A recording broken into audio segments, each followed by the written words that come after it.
Salut à tous et bienvenue pour cette vidéo matérielle. Je vais vous présenter un pantalon de la marque Helicon Tex, le UTP pour Urban Tactical Pant. Cela fait maintenant 6 mois que je l'utilise et je vais vous le présenter et vous dire ce que j'en pense. Allez, c'est parti!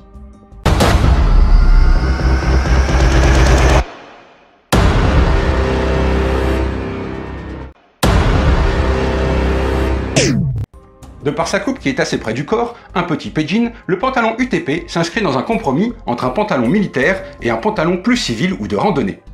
Alors certes, sur mon gros cul, ce n'est pas top, mais sur une personne plus athlétique, on voit bien le côté assez passe-partout du pantalon. Pour avoir cela, tout en conservant néanmoins la solidité et l'amplitude de mouvement que nécessite un pantalon de combat, Helicon a utilisé un tissu avec une propriété élastique en incorporant 3% de spandex dans son ristop qui se compose de 60% de coton et 37% de polyester. Ce côté élastique est très agréable car le pantalon suit parfaitement tous les mouvements.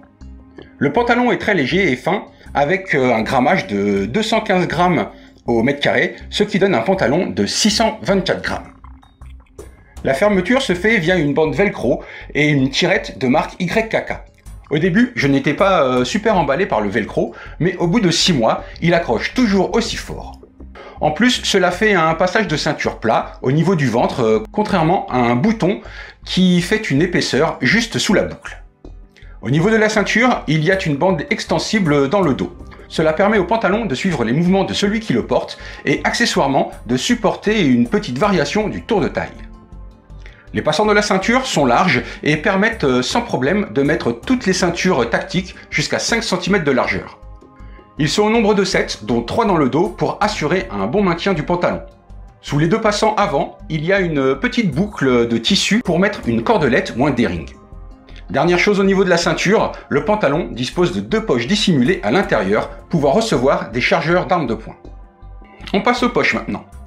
Les poches avant ont une forme classique de poche de jean avec un renfort de tissu pour y clipper du matériel et elles ont une profondeur de 20 cm mesurée au plus bas. Les poches arrière ont une forme inclinée pour faciliter la récupération d'objets et ont également une profondeur d'environ 20 cm. La particularité, c'est qu'il y a une autre petite poche à l'intérieur initialement prévue pour recevoir un chargeur d'armes de poing. Après, on y met bien ce que l'on veut, et moi j'y mets mon couteau, ce qui fait double épaisseur de tissu sur la zone de frottement. Les poches cargo sont fermées par une tirette YKK. Un morceau du tissu est cousu sur la tirette, ce qui facilite la préhension et l'ouverture avec des gants. Ces poches sont placées assez haut, légèrement inclinées et déportées sur l'arrière de la cuisse, et mesurent en gros 17 cm de large pour 18 cm de haut.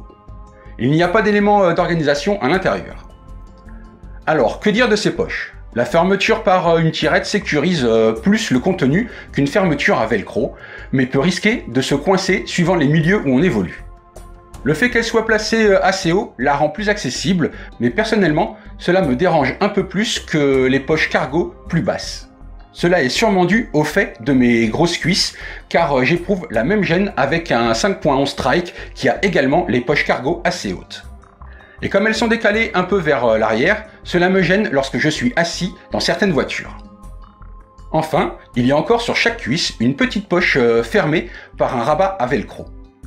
Elle permet par exemple l'emport d'un chargeur type AR15 sans fermer le rabat, ou on peut y mettre un smartphone de 5 pouces. On continue à descendre pour arriver au genou. Le pantalon a une coupe anatomique dite articulée. Cela se concrétise par une forme légèrement pliée du genou. Il y a également une poche interne pour ajouter des genouillères discrètes en néoprène. Helicon vend bien évidemment ses équipements pour ses pantalons. Enfin, le bas de chaque jambe dispose d'un passage pour un cordon de serrage, bien que ce dernier ne soit pas fourni. Une question que certains se poseront est de savoir comment taille le pantalon. Eh bien, si vous avez l'habitude de commander des pantalons en taille américaine, vous pouvez prendre la même taille. J'ai pris exactement la même taille que mes pantalons 5.11 et c'est parfait. Sinon, on dit généralement qu'il faut retrancher 10 à sa taille française pour connaître sa taille US. Maintenant que la présentation est faite, qu'est-ce que je pense de ce pantalon? Le fait que le tissu soit vraiment léger est agréable lorsqu'il fait chaud, mais en contrepartie, j'ai l'impression qu'il s'use relativement vite. J'ai le pantalon depuis 6 mois, mais je l'ai porté qu'à peu près 3 mois, et on peut voir que l'entrejambe est déjà bien abîmée. De même pour le haut de la poche où je clippe mon couteau. Par contre, la zone de frottement du bas du couteau n'est pas aussi abîmée. Le pantalon est très agréable à porter, vu qu'avec la petite propriété élastique, il suit parfaitement tous les mouvements et on n'est jamais gêné. J'aime beaucoup les petites poches dans les poches arrière, c'est vraiment pratique pour y mettre un couteau, une lampe ou pourquoi pas un briquet. Par contre, comme je l'ai déjà mentionné, je ne suis pas fan des poches cargo qui vont trop vers l'arrière à mon goût. Un autre point faible semble être les coutures. J'ai beaucoup de fils qui pendent. Alors si pour certains ce ne sont que de mauvais arrêts ou un petit coup de briquet réglera le problème, pour d'autres c'est plus grave. Par exemple, j'ai la couture qui ferme la jonction entre la poche cargo et la poche pour chargeur qui est complètement décousue.